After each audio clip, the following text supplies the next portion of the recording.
Let me give you an example of me and my wife because we are actually completely different. I grew up kind of like you, Scott. Like you mentioned, I grew up in a household of 22 people in India in a small town called Jaipur. I'm not highly educated. I built my life from ground up by traveling the world and learning from as many mentors and coaches as I possibly can. That's kind of how I have built my life today.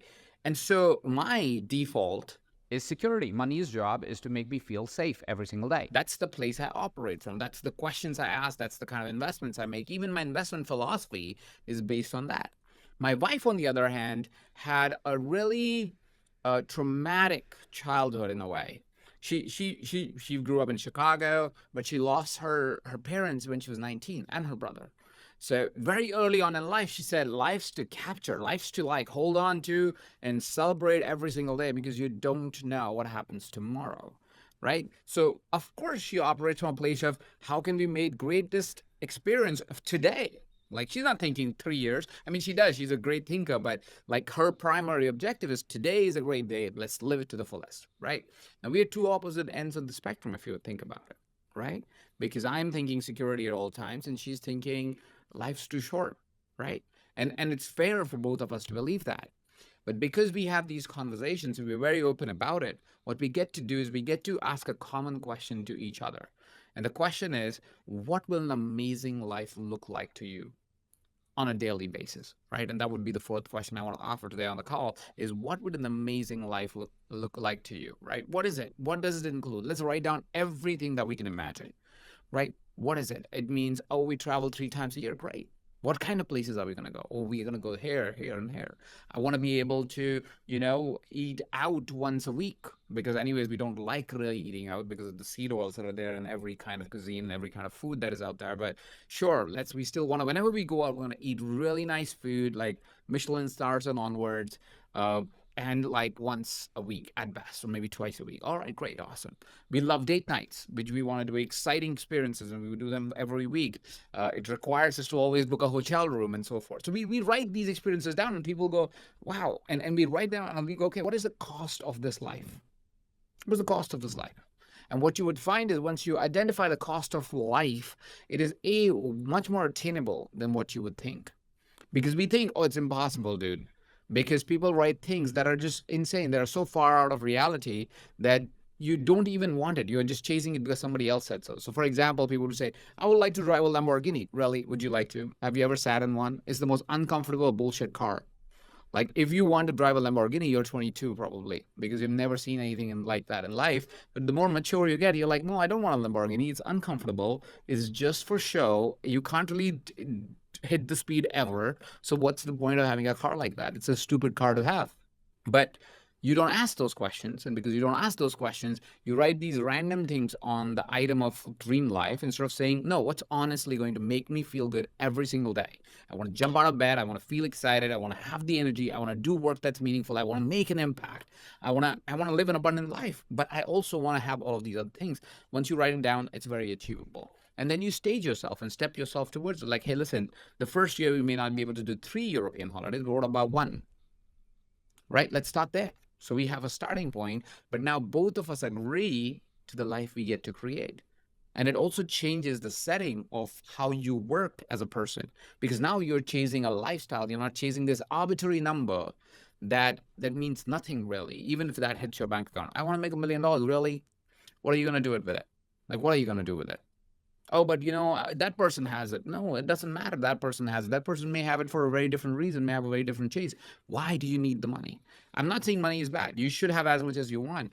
But the question is, do you know why you want it? Or you're just chasing it to, flaunt it on social media? Because you can flaunt it on social media at 100,000 and live a lifestyle that looks like a millionaire's lifestyle. It's actually really easy to present it on some social media channel. Yeah. It's something that we have discovered in our lives, in our marriage, quite well, and having to have those discussions, especially when you have transformative moments. I mean, I've listened a little bit to your story, and I know that you went through a moment where your CEO and your life and your career aren't as correlated as you want them to be. And I feel like sometimes it's very easy for us to fall into those spaces where we have to reassess and rediscover what's most important to us because life changes. So I'll give you a great example. We're going through, and I talk about this on the podcast a lot. You know, we're becoming empty nesters essentially, where my oldest son is going to college in 3 weeks, and my youngest son lives 3.5 hours away at a academy for soccer. We talked about soccer pre-show, and so we're having to reestablish everything in our lives to how often we're going to be in one place versus another. What is the expectation that we each have, because we have different expectations of what's needed. Where we are going to travel, we've never been able to travel together. She's retired now, which allows us to do things together, which we've never been able to do. It's been me doing these things, and then what do you feel like when you're away from your family? You're like, oh, I can't wait to go to this place for the first time. You get there, and as soon as you get there, you do one or two things. You're like, oh, I just want to get home. I want to be home with my kids. I'm missing a big soccer game. It's like this. I don't want to live the life where I constantly am missing something that's there. Instead, want to be solely focused on the present state, because that's where that peace, that's where that success, that's where that comfort really does lie. And so we're working to establish that as we speak, and we have to do it in two different ways. I'm the conversationalist. I will talk about anything and everything. I will lay it all out there. I'm not afraid, and I will get bullets from her. I will get moments of like, well, I think we could do this, or I don't want to do that, or let's try this. And so, it's finding how not only to have those conversations, but how to implement and execute those conversations that can be even more valuable. Where are you having them? Is it on your date night with your wife? Is it when you get the hotel? How and when are as important as what you're saying. I think there are many ways to do it, but here's how I like to do it. So not just a money conversation, but we now do an annual meeting where me and my wife would just sit down just by ourselves. We'll have the kids being watched by somebody, or whatever the case might be. But every year we'll sit down for about 3 days, and in 3 days we'll just evaluate everything. It includes our relationships. It includes our money stories. It includes our sex life. It includes anything that really is important to us at that time, our businesses, our career, our opportunities, what's important to us right now personally, ourselves, us together. Like, well, how are we doing as a relationship? And that would be the big conversation. That would be the big conversation that sets us on the path of kind of reviewing the past year and setting up the next year, right? That's the big one, right? But on a week to week basis, date nights are a great spot to be able to rediscover and reevaluate certain things that are important to you as they come up.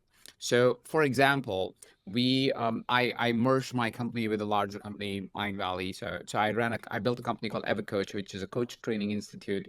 And then we merged into another organization called Mind Valley, which is arguably world's largest and highest rated personal training platform. And now it's called Mind Valley Coach. Now, as that merger happened, of course, there was a good amount of transaction that also happened for it. And that happened 3 months ago. So it was middle of the year. We didn't know that transaction will happen 6 months ago when we had our big meeting. So we sat down and we said, okay, well, how do we want to look at this money that we're going to get? Right? How do we really evaluate the different nuances that are involved in this? Taxes, place we want to live, what's our next season of life looking like? But we didn't wait for an annual meeting for that. I just didn't say, hey, you know what? I owned EverCoach because I started EverCoach before I met my wife. I just get to decide money. That's not how you do money well. That's how, if you're doing money that way, where it's your approach, is because there's either ego involved or you don't trust your partner. I trust my partner. So I would go in and I would go, hey, listen, this is what we're going to get.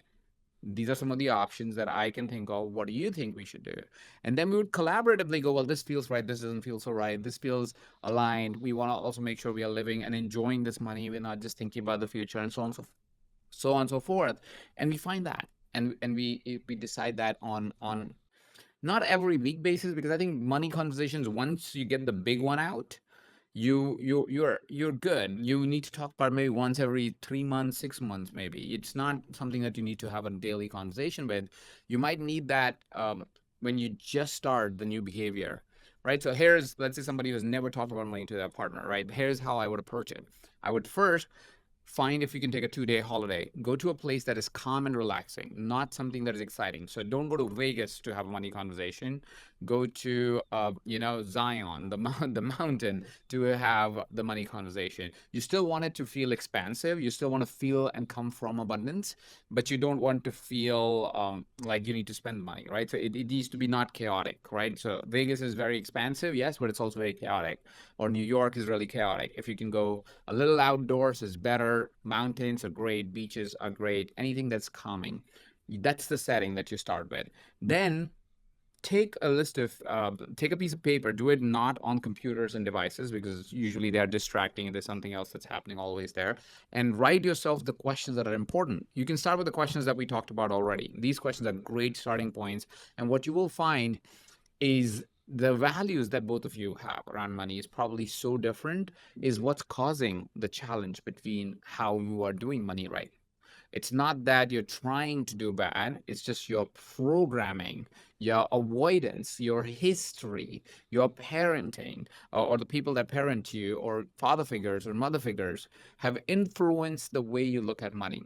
It's not the truth about money, it's the influence you have about money, right? Now you get to choose. You get to choose, do I want to continue to stay influenced by this story, or I want to create a new story, right?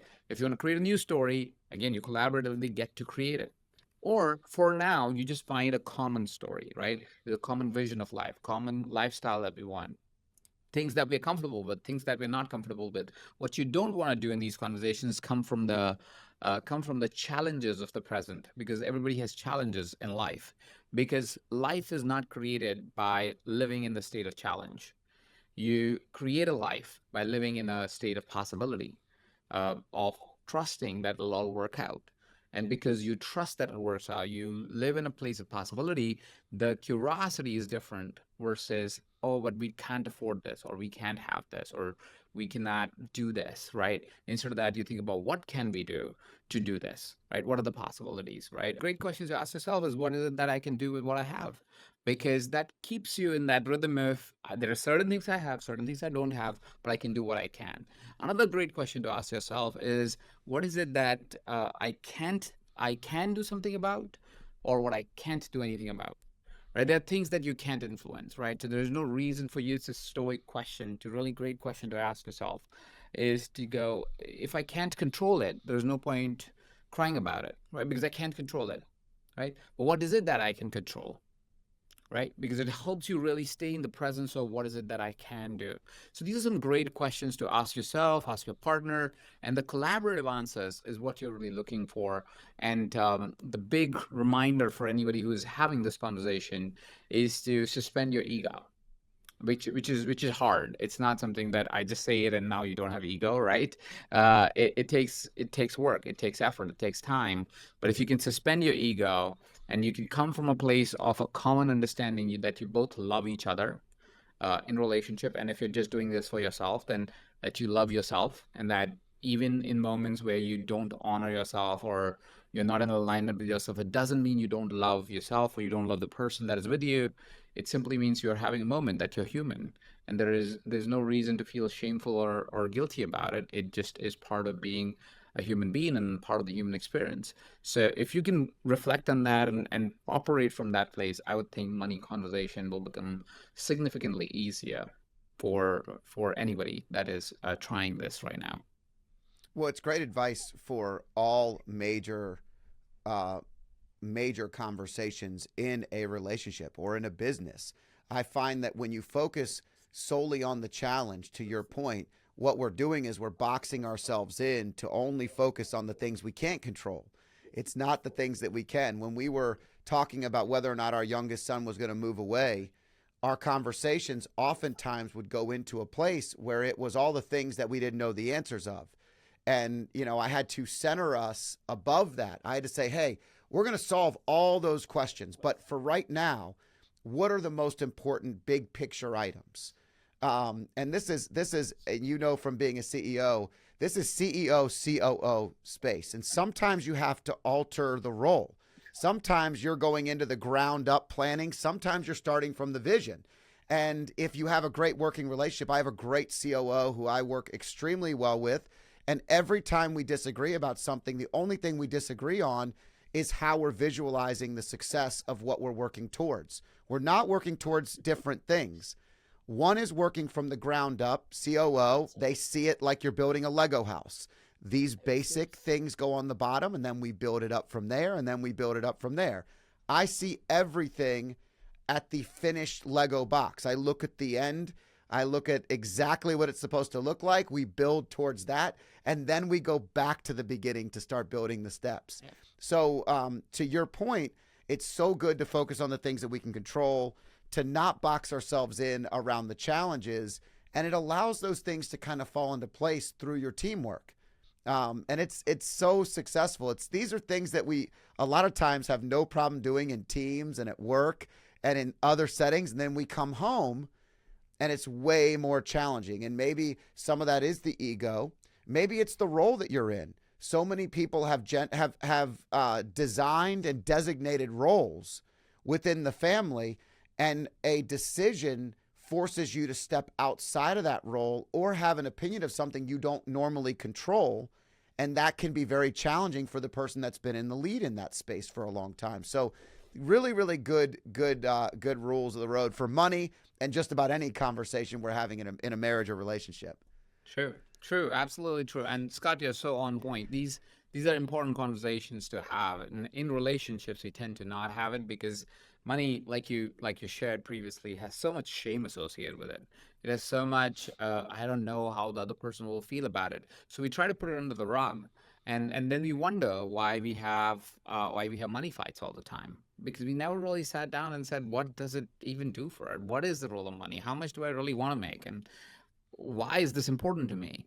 And once you get clarity on that, you start to find, and at least in my experience, what I found working with people from across the globe at this point, and I'm going to give a American number, but it is applicable if you translate it to different countries, but about $100,000. Most people would be very happy if they were making just about $150,000, and per person, so about 300,000 as a family. And usually they would be able to live the life they want to live. But they seem to get so obsessed with these devices that we have because people throw so much, firstly, a lot of lies, but sometimes truth about their money, but they throw it on as if it's a thing to shame somebody else for not having it. And so we feel shameful when we watch it. We go, well, they get to have this best life. But we don't know the cost of that life. We don't know if we actually want what this person has in the life. And it tends to be a lot of times single men and single women. Very few relationship people who have at least matured in their relationship would say, look at my car. It's not because flaunting your car is bad. If you love your car, you love your car. That's okay. But as you become a mature individual, you realize what's really important is family. What's really important is how you feel, not how you make others feel. Right? Because if you flaunt your car, yeah, you will make somebody feel jealous, but that doesn't make you feel good. That makes you feel like shit. If not that day, a few days later, right? Because that's not what a human thing to do is.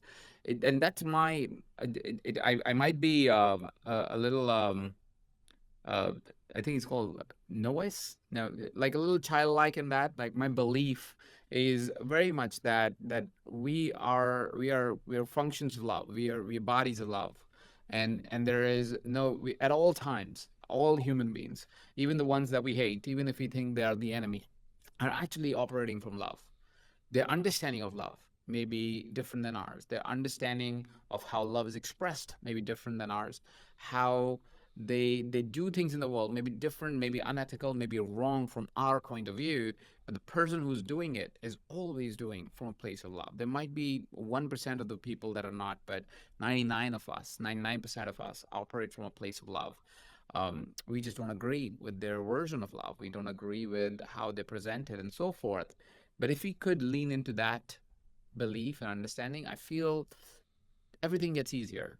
Like our relationships gets easier, our partnerships get easier, our work gets easier, our everything gets easier. If you like clips like this, I have a similar clip here. And if you want to watch the full video, click here.